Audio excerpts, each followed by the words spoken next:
سر وی مجاره میوانکه مجاهد جیلان سروکی سندیکا روزنامه‌وان باشور روشهلات دیاربکر میوان میم کو مجاره مجی هر وکو مگوتی هلوستا پارتیا زفر یا ترکیه الهمبر کردستان 24 برز دست پیکی تو بخیرهاتی نرینا و چیل دور وی هلوستیا والدجی نوچه گهان کردستان 24 هاتیه کرن.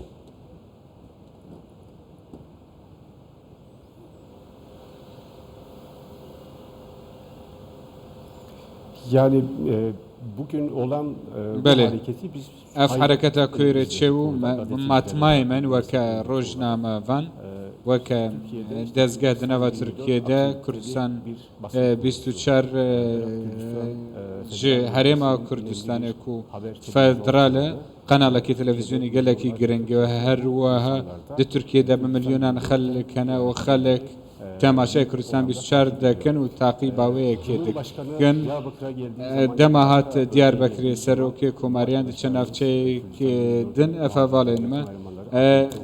نو چگان کردستان 24 میکروفون دیدانن پیش سروکی کمار و هر وها لوی در جبو آزادی ما فی روزنامه گری با هوای کی جدی دست درجی بو یا فرو حتی کرن اموی کی وها دبینن جبر کوه من دید وری فوبیا که کردیه هید گل امید از داغ جبر کو د رابردویج دا فیا کابو د استانبول ده لحنبری قنال کردی پیوسته اف به زلال کرم بمليونان كرد لتركيا دجين هروها تلفزيون فرمية هنا وكا ترتي قناة كردي هيا أبين كل فيري كاردكن وكا روجنامة فان جبر لوغوي وانا كو كردستان هاتيان بساندن لسر لوغوي رياكسونك واحد نشاندن اس دا سياسة جبو خلق كرن كرد وعرب مذهب وكملكن جدا جدا لتركيا هنا جبو حمويان بهفر السياسة الرجوي جبو رايسيزمينين السياسة سروك بارتيا الزفر بيوستاف يك بزانه يانج تركيا وفيدري خبراينينا يانج نزانيت دي دستور عراق دهرما كردستان وكفدرال هي يانجي في كي هموي جي دزاني وكالرايسست كاردك او دخوازه قوتنين رايسست بيجا ام نزان كي جوانايا ليش بوما ما في ازاديا روجنامه غاري قالك گرنگه وهولين وك باش في كي ام شرمزار دكن باشا هين سروكي سنديكا روزنامه‌وان باشور روشهلات دیاربکر دی روژن به داده چه پنگاون هلویستین پراکتیک هبن چل سر آست یعنی باکور کردستان یانجی سر آست ترکیه دا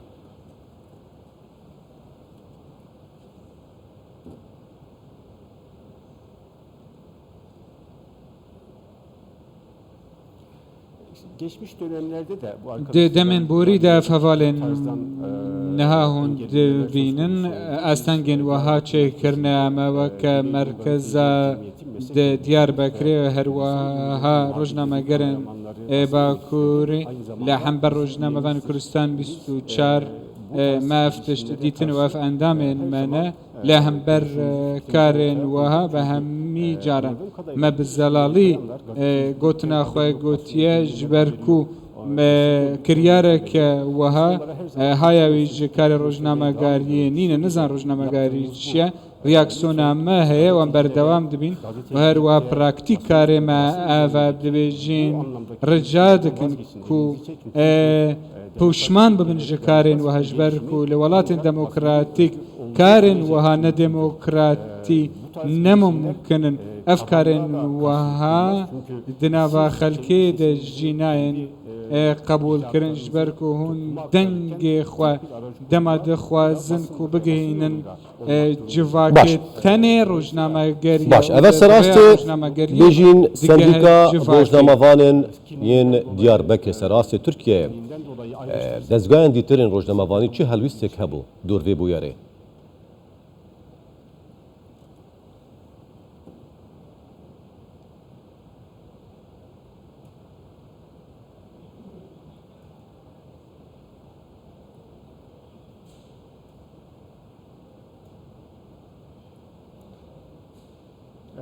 Soruyu alamadım tam olarak. پرسیارێ باش تێ نەگەشتم ئەگەر دووبارە بێت. السر آسیا ترکیه دوباره دزگاهین دیتر یین کردستان. ترکی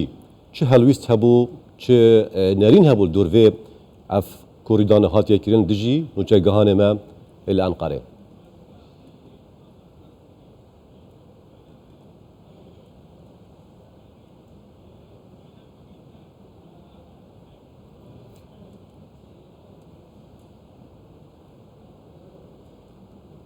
Elbette Türkiye'deki ببێگومانێ تورکیەدا gelek ڕێخستن دەربارەی بۆیێری ریاکسیۆنەوان هەبوو ئەڤێن کو دناوا ڕۆژنامەگەریدا کاردەکەن هەروەها سندیکا هەروە ئەکتیڤیستن نەڤە ڕۆژنامەگەریە و هەروە ڕێخستنێن ئاکتیڤیان جڤاکی ریاکسیۆنە نیشاندا و پێویست بوو نیشان بدەن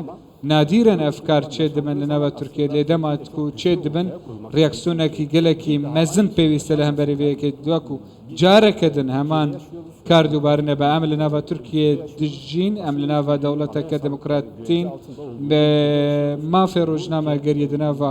destûrê de hatiye bicêkirin û di nava vî welatî de mafê rojnamegeriyê derxistina xelkê rojnameger em e weke rêxistin vêyekê li hember xwe werdigirin و ez dikarim bêjim di Tirkiyeyê reaksiyon li hember vêyekê hebe. بله مجاهد جیلان سروکی سندیکا روزنامه‌وان باشور روشهلات دiyarbekirê mêvanê me bûyî dest xweş.